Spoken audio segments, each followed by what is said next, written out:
Bonjour à tous, hier c'était férié et comme vous en êtes rendu compte, il n'y a pas eu d'épisode de Dev Café. Alors on se rattrape aujourd'hui en ce samedi parce que d'habitude ce n'est que la semaine qu'il y a des épisodes. Alors si vous êtes en week-end, que vous passez un super bon week-end et que vous dites bah tiens j'aimerais bien avoir les dernières actualités autour du développement mobile, eh bien bonne nouvelle, vous êtes au bon endroit parce que notamment aujourd'hui je vais vous parler d'Apple, de Google ou encore de GitHub. Mais juste avant ça, n'oubliez pas de vous abonner à la chaîne, de partager la vidéo ou encore de la liker. Vous connaissez la chanson. Allez, je vous fais pas perdre plus de temps et on enchaîne tout de suite avec les actualités.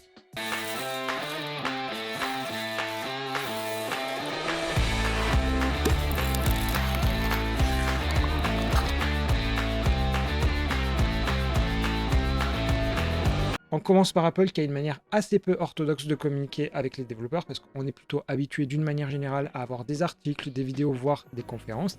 Et chez Apple, je ne sais pas si vous vous souvenez le mois dernier, mais il y avait eu le programme Ask Apple qui avait été proposé. Et là, ce que l'on apprend, c'est que ce même programme Ask Apple va être réitéré dès la semaine prochaine. Alors concrètement, si vous avez un problème, vous allez avoir deux choix. Le premier, c'est un Slack qui va être ouvert et vous pouvez poser vos questions. Mais là-dessus, s'il y a un peu trop de spam, pas sûr que vous obteniez votre réponse. Ou alors option numéro 2, vous allez pouvoir planifier un rendez-vous avec un ingénieur de chez Apple pendant 25 minutes. Alors comme on l'a vu, il y avait le Ask Apple en octobre, désormais ici en novembre. La question c'est est-ce que ça va se prolonger en décembre, en janvier? Parce que finalement c'est une méthode plutôt sympa de pouvoir communiquer avec les ingénieurs de chez Apple lorsqu'on a des problèmes. On passe maintenant côté Android où notre célèbre Michel a découvert plein d'informations et la première information d'ailleurs ça concerne le Google Play Games for PC. Alors si vous l'avez peut-être pas trop suivi, en gros dans certains pays il est possible de jouer aux jeux du Google Play directement sur son PC, que ce soit sur Windows 10 ou Windows 11, et auparavant ce Google Play Games for PC il utilisait Android 11, et donc là la petite information c'est que ça utilise désormais Android 12L. Ensuite pour la deuxième information, tous les terminaux qui utiliseront Android 14 devront impérativement implémenter l'API qui s'appelle l'Identity Credential. Alors concrètement, ça va permettre notamment de stocker le permis de conduire directement sur le téléphone aux États-Unis. Et d'ailleurs, c'est déjà possible aujourd'hui sur les iPhones dans certains États. Donc là, désormais sur Android 14, l'intégralité des téléphones devront implémenter ces API pour être certifiés. Et ensuite, et dernière information autour d'Android 14, là aussi, c'est autour de ce qui s'appelle Winevine. Alors je ne sais pas si vous connaissez, mais c'est tout simplement le mécanisme de DRM que Google utilise dans ses différents produits. Donc c'est dispo dans Chrome, dans Android, etc. etc. Et d'ailleurs, je vous renvoie vers un article de Frandroid qui vous explique ultra bien ce que c'est Winevine. C'était des gens de chez Canal+, qui justement expliquaient comment il avait utilisé dans MyCanal. Et donc là-dessus, la nouveauté, c'est que Winevine va désormais être un module Apex. Alors je ne sais pas si vous connaissez ce que c'est, mais tout simplement c'est un module bas niveau qui peut facilement être mis à jour. Et donc là, la nouveauté c'est que sur Android 14, Winevine sera un module Apex qui pourra donc être mis à jour via le Google Play. Plus besoin d'attendre une version majeure du système. On reste sur Android avec un problème qui concerne les pixels, voire même plutôt qui concernait les pixels puisque ça a été corrigé dans le patch de novembre. Alors là, ici, vous avez un article qui vous raconte toute une histoire. Moi, je vais simplement vous expliquer en quoi consiste la faille. Donc, on va imaginer que vous prenez le téléphone de quelqu'un et que ce téléphone est verrouillé. Donc là, à ce moment-là, vous connaissez ni son empreinte, ni le schéma, quoi que ce soit. Bref, vous ne pouvez rien en faire. À ce moment-là, ce que vous allez faire, c'est vous allez changer la carte SIM. Et donc là, Android va vous demander le code PIN. Vous allez échouer.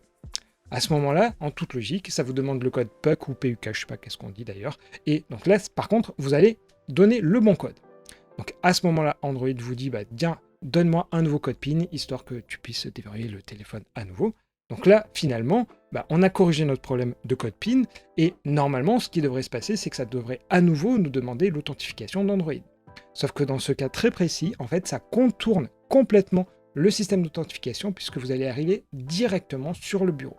Et c'est donc là où était la faille et qui a donc été corrigée dans le patch de novembre. Donc c'est pour ça que je vous disais surtout mettez-le à jour parce qu'en fait n'importe qui prend un téléphone Pixel, fait cette manip et peut totalement avoir accès à votre téléphone et potentiellement faire n'importe quoi. Voilà, donc surtout faites passer le message autour de vous pour des gens qui ont les pixels, c'est super important.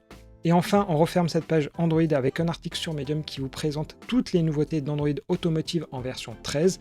Alors, je ne sais pas si vous faites vraiment bien la distinction entre Android Auto et Android Automotive. Alors juste pour rappel, Android Auto, c'est l'équivalent de CarPlay. Donc vous connectez votre téléphone à votre voiture et en gros la voiture fait écran externe. Alors que Android Automotive, c'est carrément tout le système, toute l'interface qui tourne directement sur Android. Et donc, quelles sont les nouveautés d'Android Automotive? Il y en a plusieurs et je vous dis les principales. Donc la première, ça concerne les permissions. Alors si toutefois pendant que vous conduisez, il y a une permission qui apparaît dans une application, vous allez peut-être la valider pour vite fait accéder à une fonctionnalité.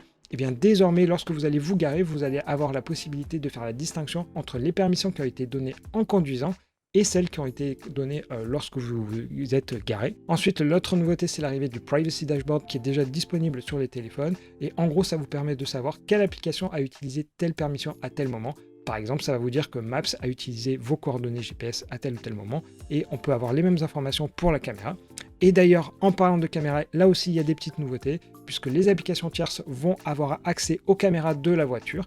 Mais ça concerne à la fois les caméras qui sont intégrées nativement dans la voiture, mais aussi les caméras qui sont pluggables, donc potentiellement des caméras USB. Bon, ça, le cas de figure semble un tout petit peu bizarre. Ensuite, il y a plein d'autres petites nouveautés, notamment une quand même qui a son importance, c'est le fait que tout le système est désormais en module Apex, donc c'est exactement la même chose que je vous ai parlé sur Winevine tout à l'heure.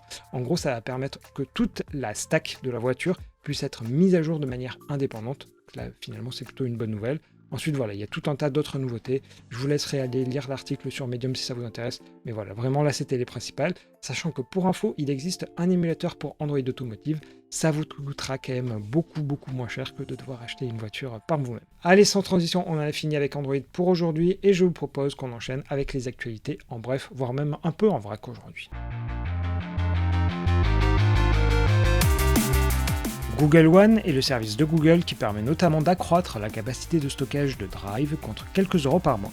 Mais il propose aussi un VPN qui n'était disponible que sur mobile jusqu'à présent. Et petite nouveauté, il est désormais utilisable autant sur Windows que sur macOS. Et qu'a utilisé Google pour concevoir cette application? Eh bien, c'est Flutter. Toujours sur Flutter, lors de l'annonce de la version 3, un Flutter Casual Games Toolkit était mis à disposition afin d'offrir un template utilisant le moteur de jeu Flame, Firebase ou encore Crashlytics. Après les jeux, l'équipe de Flutter souhaite créer une nouvelle déclinaison, mais pour les applications d'actualité. Si cela vous intéresse d'y avoir accès en avant-première, un formulaire est à disposition. La CISPE est une association regroupant plusieurs fournisseurs de solutions cloud, dont OVH, mais aussi AWS. Ils ont déposé plainte mercredi contre Microsoft auprès de la Direction générale de la concurrence de la Commission européenne. Car selon eux, Microsoft utiliserait des pratiques déloyales pour conserver son leadership dans le cloud. Suite au prochain épisode désormais, mais qui n'interviendra probablement pas avant plusieurs mois. La société DINA ne vous dit peut-être rien, mais c'est elle qui produit les différents jeux mobiles de Nintendo comme Mario Kart Tour, Super Mario Run ou encore Fire Emblem Heroes. Dans l'ensemble, les résultats sont plutôt mitigés face à la popularité des franchises, mais cela n'empêche pas Nintendo de créer une co-entreprise ou joint venture avec la société qui va désormais s'appeler Nintendo Systems. L'objectif de l'entité reste assez flou puisqu'il est question de recherche et développement ou encore de la création de services à valeur ajoutée. La société doit démarrer ses activités l'année prochaine, au mois d'avril. Quasi inconnu avant la pandémie de bière virus, Zoom est devenu le petit poussé devenu grand en matière de visioconférence. Le marché a très vite accéléré et les positions risquent de désormais peu évoluer. C'est pour cette raison que Zoom commence à se diversifier avec notamment l'arrivée d'un concurrent à Google Workspace ou Office 365 en proposant des solutions de mail et de calendrier. Nommés Zoom Mail Service et Zoom Calendar Service, ils sont accessibles gratuitement avec un espace de stockage allant de 15 à 100 Go. On ne sait pas trop ce que fait Elon Musk avec Twitter et on peut presque se poser la même question avec Tesla. En effet, il va être possible de passer des appels Zoom depuis votre voiture. Alors non, ce n'est pas un poisson d'avril, d'autant que l'annonce a été faite sur Reddit.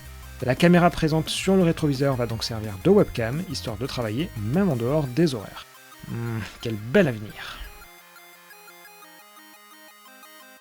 La semaine dernière, en plus des nombreuses conférences dont on a parlé, GitHub proposait son GitHub Universe, qui là aussi est sa conférence annuelle dédiée aux développeurs, et notamment il propose plein de statistiques dans ce qui s'appelle l'Octoverse, qui était donc en édition 2022. Alors désormais, il y a 94 millions de développeurs qui sont sur GitHub, et qui ont créé en l'espace d'un an 85 millions de nouveaux repos, en plus donc de ceux qui existaient déjà. La France arrive en 9e position parmi le nombre de nouveaux inscrits, bien derrière l'Inde, la Chine, le Brésil, la Russie ou encore l'Indonésie, qui pourraient être les prochains pays émergents en termes de développement d'applications, j'allais dire mobile, mais non, d'applications en général. En Europe, la France est deuxième en ce qui concerne le nombre de nouveaux inscrits, et ça fait quasiment un total de 2 millions. Et là-dessus, on est quand même derrière l'Allemagne et le Royaume-Uni, mais ça semble assez logique parce que la population de ces deux pays, il y a plus de monde, donc forcément, ça paraît logique. Côté langage, et dans le top 10, Kotlin est le seul langage mobile à connaître une forte croissance. Et dans les projets open source qui là aussi connaissent une forte croissance, on retrouve notamment VS Code ou Flutter. Et si on regarde vraiment en termes de progression sur les nouveaux projets, eh bien il y a .NET MAUI qui se distingue. Mais bon, forcément, en commençant de zéro, forcément la progression est importante, mais ça paraît quand même assez logique. Ensuite, le GitHub Universe, c'était l'occasion de présenter plein de nouveautés. Alors la première, c'est l'arrivée d'un Hey GitHub, à l'image d'un OK Google, d'un Dis Siri, etc., etc. Et ça va permettre de communiquer directement avec GitHub Copilot sans avoir besoin du clavier. Donc c'est un peu bizarre, mais ça reste une expérimentation. Alors il y a l'arrivée aussi d'un véritable Google de la recherche qui s'appelle Code Search, mais là malheureusement j'ai pas pu tester parce que c'est derrière une file d'attente, donc dès que j'aurai accès je vous en dirai un peu plus. Ensuite GitHub Codespaces qui est une sorte de VS Code dans votre navigateur est compatible avec JetBrains Gateway. Alors je sais pas si vous connaissez, mais en gros ça vous permet d'avoir un IDE qui tourne en local, et dès que vous allez avoir besoin de compiler, ça va passer par le cloud. Et donc dans ce cloud, notamment, vous allez pouvoir utiliser GitHub Codespaces, sachant qu'aujourd'hui, par exemple, Gitpod est compatible ou encore le Google Cloud. Et enfin, il y avait aussi des nouveautés pour tout ce qui est gestion de projet, la migration de workflow vers GitHub Action, etc., etc. Je vous laisserai l'article, mais comme vous avez pu le voir, il y a quand même quelques nouveautés qui sont intéressantes. On va s'arrêter là pour aujourd'hui, mais juste avant de se quitter, et vous en avez l'habitude, c'est le petit moment dédié au sondage. Et d'ailleurs, le dernier sondage, il n'a pas vraiment déplacé les foules, parce que je vous demandais jeudi si le projet de Fitbit de proposer des bracelets aux enfants était une bonne idée ou pas. Et finalement, pour la majeure partie d'entre vous, c'est le cas. Vous aimeriez finalement plutôt donner un bracelet qu'un téléphone à des enfants. Mais en deuxième position, c'est quand même le ni-ni, à savoir ni téléphone ni bracelet qui l'emporte. Alors bon, on verra qu'est-ce qui se passera, parce que là, finalement, il va falloir attendre 2024 pour ce potentiel bracelet, parce que pour le moment, ce n'est qu'une rumeur. Ensuite, et du coup, on passe au sondage de ce week-end, et on va revenir finalement au tout premier sujet, à savoir la manière de communiquer avec Google et Apple lorsque vous avez des problèmes. Alors bon, j'imagine que ça vous est déjà arrivé, et là, la question c'est, imaginons vous pouvez choisir n'importe quelle solution pour communiquer avec ces ingénieurs, laquelle préférez-vous? En gros, c'est votre wishlist d'une certaine manière. Alors, à mon avis, ils vont absolument pas regarder les résultats de ce sondage, mais ça permettrait de savoir en tout cas qu'est-ce que vous préférez. Donc, comme d'habitude, n'hésitez pas, c'est dans la partie communauté, sinon vous allez dans les commentaires et c'est tout simplement le commentaire épinglé où il y a le petit lien qui vous permet d'y accéder. Allez, du coup, on va s'arrêter là pour cet épisode de week-end de Dev Café. J'espère en tout cas qu'il vous aura plu. Juste avant de s'arrêter, une toute petite info. Vous savez, je m'occupe de 2 newsletters et ce lundi, ce sera la 50e pour la version Android et ce sera la 99e pour la version Flutter. Donc n'hésitez pas à vous abonner, c'est gratuit, je vous traque pas ni quoi que ce soit. Bref, n'hésitez pas à vous abonner, les liens sont en description. Et du coup, maintenant, j'ai plus rien d'autre à vous dire. Je vous souhaite donc un excellent week-end, un bon samedi, un beau dimanche. Et donc je vous dis rendez-vous lundi à partir de 7h sur cette même chaîne YouTube. Bon week-end à tous.